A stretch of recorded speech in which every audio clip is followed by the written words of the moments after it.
જાંગીરપુરા વિસ્તારમાં રાત્રિના સમયે ક્લબ 100 એમ્પાયર બિલ્ડિંગમાં ઘરફોડ ચોરી કરવા ગયેલી અલગ અલગ 3 ટોળકીને હથિયારો સહિતના મુદ્દામાલ સાથે જાંગીરપુરા પોલીસે ઝડપી પાડી હતી.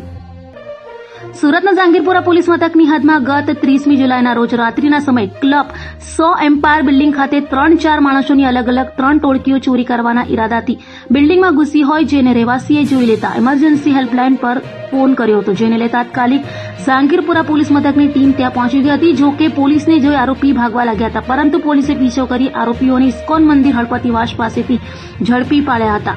ઝડપાયેલા આરોપીઓ અલગ અલગ 3 ટીમો બનાવી ચોરી કરવા ગયા હતા. હાલ તો જાંગીરપુરા પોલીસે 8 આરોપીઓ હિતેશ લસણિયા, ધર્મેશ દંતાણી, મુકેશ પાટણવાડિયા, મુકેશ પટની, જાની પાટવણિયા, રવિ પાટણવાળા, રાજેશ પાટણવાળા, રવિ વડિયારા અને 4 બાળ કિશોરને ઝડપી પાડ્યા હતા અને તેઓ પાસેથી હથિયારો તથા મુદ્દામાલ કબજે કરાયો હતો.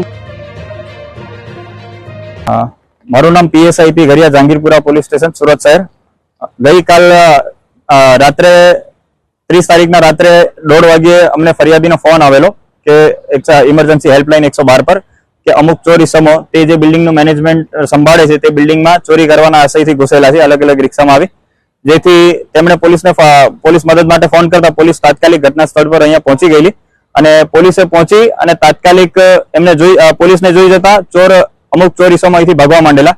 જે ઇસ્કોન ઝુંપડપટ્ટી હળપતિવાસ ઝુંપડપટ્ટી છે ત્યાં એ લોકો ભાગેલા હતા, જ્યાંથી સ્થાનિક લોકોની મદદથી પોલીસે તેમને પકડી પાડેલા હતા.